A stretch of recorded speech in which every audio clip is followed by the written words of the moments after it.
देखो, देश के अंदर संविधान खतरे में, सब लोग सबकी बात कहने को आ रही है, लेकिन देश का संविधान कौन चला रहा है?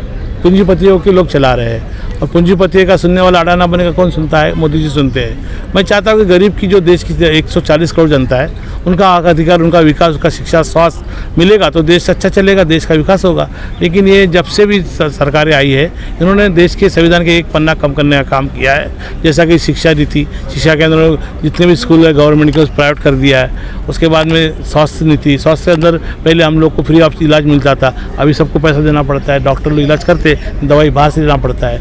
उसके बाद में ऐसे कितनी नीतियाँ उन्होंने बदल दी कि जो आम आदमी के लिए, गरीब के लिए नुकसानदायक है। तो हम चाहते हैं कि एनडीए के अंदर जो नुकसान देश का किया है वो बचे और गठबंधन सरकार बने, ये हमारी यहाँ से मांग है। एक आप समाज सेवी है, एनडीए को बोले, एनडीए में कोई चेहरा नहीं है सामने आ रहा है पीएम का, क्या कहेंगे? एनडीए में चेहरा है, इंडिया में चेहरा नहीं आ रहा है। इंडियंस आगे से एनडीए की बात कर रहे हैं हम लोग। तो हम चाहते हैं कि इंडिया के अंदर जितने भी विपक्ष एक हो जाए, छोटे मोटे दल एक हो जाके देश को बचाने के लिए। संविधान खतरे में है, उनका खुद का पर्सनल संविधान खतरे में नहीं है। जो पार्टी का संविधान होता है उनका पर्सनल होता है, देश का संविधान सब में बड़ा है। वो संविधान को बचना एक साथ होना चाहिए, और देश के हित में, नौकरशाही के हित में, जुडिशल के हित में, समाज के हित में, गरीबों के हित में, महिलाओं के विरोध में, मिडिल क्लास के विरोध में जो काम एनडीए सरकार ने किया तो उसे हटाना चाहिए, ऐसा मेरे ऐसे मांग है। कुछ लोग ये कहना है कि ये संविधान अंग्रेजों का ही है, सब लिखा जो है उन्हीं की मतलब कॉपी पेस्ट है, इसको चेंज कर देना चाहिए बहुत सारी चीज़ें। तो उस पर आप क्या कहें? देखो, संविधान अंग्रेजों का है ये गलत बात है, इसीलिए मैं चाहता हूँ कि आप सुधार लीजिए। बाबा साहब ने कम से कम 30 डिग्रियाँ लेके विदेश से बाबा साहब आए थे, और जब संविधान लिखने के लिए इन लोगों के पास कोई ऐसा वक्ता नहीं था कि जो देश का संविधान लिखे। लेकिन बाबा साहब को प्रदेश से बुलाकर इन्होंने संविधान लिखवा के लिया।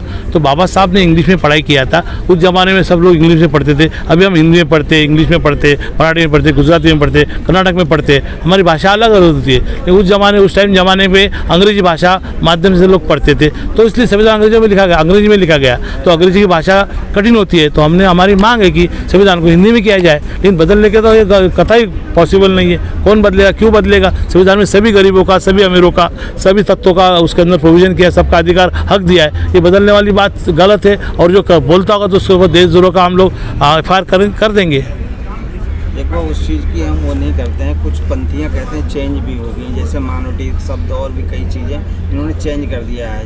तो आप क्या करें? क्या चेंज किया? माइनॉरिटी चेंज कर दिया? कहाँ कर दिया? वो तो माइनॉरिटी है, SC ST OBC माइनॉरिटी शब्द है, कुछ नहीं कर दिया, कर नहीं सकते। नहीं, उसके लिए 2-3 लगता है।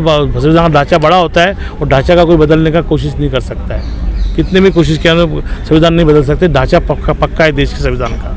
जिस तरीके से संसद में एक व्यक्ति को, मतलब एक आम समुदाय को बोला जाता है अशब्द भाषा में, उसके बारे में आपको क्या कहना? मैं कहता हूँ कि जो इन लोग जो बोलते हैं ना, अभी देखो, मैं चाहता हूँ कि मोदी ये RSS से आए हुए आदमी हैं, और मोदी RSS के प्राइम मिनिस्टर बन चुके हैं। वैसे जो रमेश बिजोड़ी जो गलत बात कर रहे हैं संसद भवन के अंदर, तो संसद का अपमान है, लोकतंत्र का अपमान है, उसे नहीं करना चाहिए। तो इसलिए उन्होंने एक्शन लिया है, उनको नोटिस भेजी गई है, उनको वहाँ से उठाने का काम चालू है। तो ये सब असभ्य लोग हैं, जो 3% लोग जो देश में है, तो 3% लोग देश के अंदर ये आतंक बढ़ा रहे हैं। तो इनको रोकना चाहिए। इसलिए हम चाहते हैं एनडीए सरकार के अंदर, अभी ये टाइम ऐसा हुआ, लास्ट टाइम और कुछ ऐसी चीज़ें हो चुकी है। संविधान के अंदर महिला को बोला दिया जाता नहीं है, बाद में गलत गंदी बातें की जाती है। तो ये संविधान के लोकतंत्र का अपमान है। और मैं चाहता हूँ कि जो एनडीए के अंदर जो भी अभी 9.3% लोग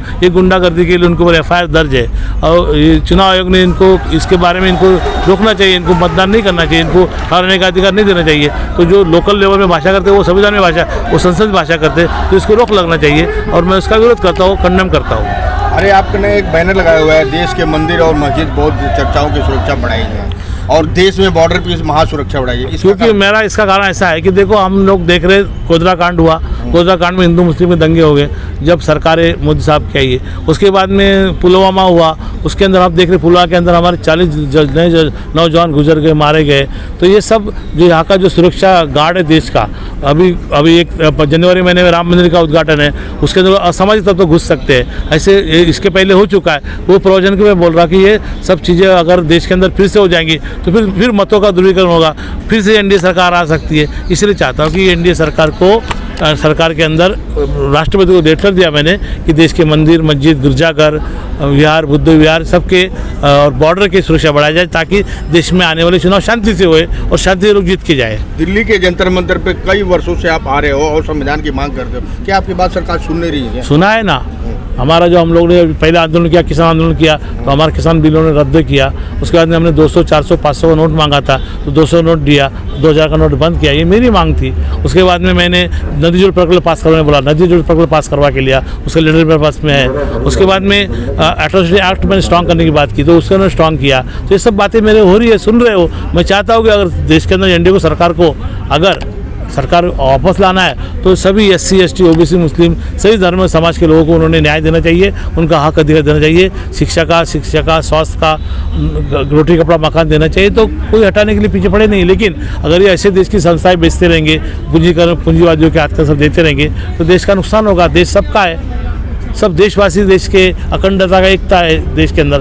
भारत का संविधान देश का संविधान है। उनका कहना है कि जो है देश में मोदी जी का डंका बज रहा है। मोदी जी ने ये भी कह दिया अगले तीसरी बार जो है, मैं लाल किले से उन्होंने खुद बोला है, तीसरी बार मैं ही प्रधानमंत्री बनूंगा। कैसे बनेंगे मुझे बताओ। वो रिफॉर्म करने की बात करते, कन्फर्म करने की बात करते, लेकिन ज़मीन के ऊपर वो कन्फर्म नहीं होता है ना। जो कन्फर्म करेगा तो इनको रोजी मिलेगी, इनको रोटी मिलेगी, इनको महंगाई कम होगी, इनको बच्चे पढ़ाई, शिक्षा मिलेगी, स्वास्थ्य मिलेगा और निजीकरण बंद हो जाएगा, आरक्षण मिलेगा। ये सबको साथ में लेंगे तो वो सब होगा ना।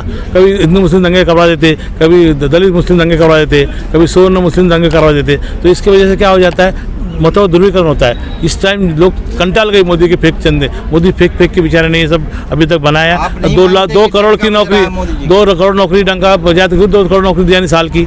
क्यों नहीं राम मंदिर के अंदर जल्दी क्यों घोटाला हुआ, राम मंदिर में क्यों ज़मीन का घोटाला हुआ, क्यों क्या के अंदर रिपोर्ट आया, रोड रास्ते के अंदर क्यों घोटाला हुआ, क्यों जो भी रजिस्टर कर जाता है, जो भी डिजिटल इंडिया बनाने की बात किया, क्यों डिजिटल इंडिया नहीं बना, क्यों देश को शुद्ध पानी दे नहीं सकते इन लोग, क्यों गरीबों को नौकरी दे सकते नहीं, क्यों रेलवे के अंदर जो भर्ती हो रही क्यों कॉन्ट्रैक्ट बेसिस किया जाता है, क्यों रेलवे के अंदर लोगों को एक साथ में 100-100, 500 लोगों को रेलवे में बैठ के जाना पड़ता है, क्यों रेलवे सुविधा नहीं मिलती है। इसका कारण है कि ये सरकार फेल है। इनका 9 साल का रिपोर्ट, 9.5 साल का रिपोर्ट मैं यहाँ से फेल करता हूँ। ये फेल हो चुकी मेरे नज़र में।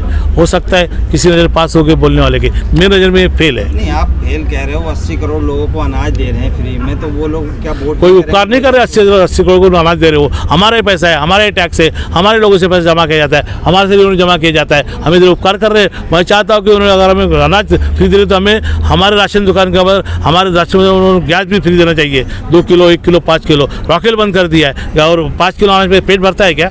देश की आबादी 140 करोड़ है। आप मेरी बात के पहले बात करो। मैं चाहता हूँ तो अनाज फ्री दे रहे, तो गैस क्यों नहीं फ्री दे रहे? क्यों गैस का 1200 रुपये कर रहे हो? 200 कम तो किसने बोला 200 कम? क्या होता है? आज का मजदूर 500-300 रुपये मजदूरी करता है और 300 मजदूरी करने वाला 1000-2000 का सिलेंडर खरीद सकता है क्या? तो मेरी मांग है यहाँ से कि जहाँ जहाँ देश के तहसीलदार, तहसील में, जिला में, कचहरी में, हर थाना के आजू बाजू में जहाँ जहाँ वहाँ पर उन्होंने लोगों की नौकरी के लिए एम्प्लॉयमेंट सेक्शन खोलना चाहिए और राशन दुकान के अंदर पेट्रोल रॉकेल बंद किया तो उसकी जगह गैस देना चाहिए, सिलेंडर देना चाहिए, सस्ते भाव में देना चाहिए, 400 सिलेंडर 200 में देना चाहिए। ये मेरी मोदी सरकार से मांग है। अगर ये मोदी सरकार करेगा तो हम उनके लिए बात आगे सोचेंगे 2024 में। अगर ये नहीं करेगा, पूंजीपतियों का पूरा देश बेच देगा तो हमको पूरा विरोध करेंगे, हमें एनडीए सरकार को हटा देगी। सरकार को क्या मैसेज देंगे? जो है मैं चाहता हूँ सरकार को देश के अंदर जो आबादी की तरफ से नौकरियाँ तैयार करो, स्वास्थ्य तैयार करो, लोगों को रोजगारी घर दो। इन्होंने बोला हर 2022 में घर दूंगा, अभी तो एक को भी घर दिया नहीं। शौचालय करूंगा, नल दूंगा, नल में नल दिया नहीं, पानी दिया नहीं है। शौचालय खोलने की बात किया, आधा पैसा दिया, आधा पैसा दिया नहीं। कैसे लोग जिएंगे, कैसे जिएंगे? देश हमारा समृद्ध देश, हमारा देश गोल्डन देश था, ये हमारा सोने का देश था। ये सोने का देश का पीतल का देश बना दिया, पीतल को पत्थर का देश बना देंगे तो ये नहीं चलेगा। हमारे देश के अंदर 23 कंपनियां थी, जो व्यवस्था थी, जो गवर्नमेंट सेक्टर में थी, वो 23 में से 17 कंपनियां इन्होंने निजीकरण कर दिया कि जहाँ पर हमारे लोग देश के काम करते वहाँ हिंदू काम करेगा, वहाँ मुस्लिम काम करेगा, वहाँ दलित काम करेगा, वहाँ ब्राह्मण काम करेगा, हर गरीब तक के वाले लोग काम करते। निजीकरण के क्या नुकसान हुआ? हमारा देश का लोगों का नुकसान हुआ ना, लोगों की नौकरियाँ गई ना। तो निजीकरण के विरोध में मैं ये बात उनको करता है, निजीकरण हटाओ, देश का आरक्षण बचाओ, देश के लोगों को बचाओ, लोगों नौकरशाही को दम मत दो, अपने जुडिशियल को दम मत दो, उनको मत इस्तेमाल करो, ID, CD, IT को मत इस्तेमाल करो, अपनी सरकार चलाओ, कोई आपको विरोध नहीं करेगा। Thank you. Thank you. जय भीम, जय भारत, जय संविधान।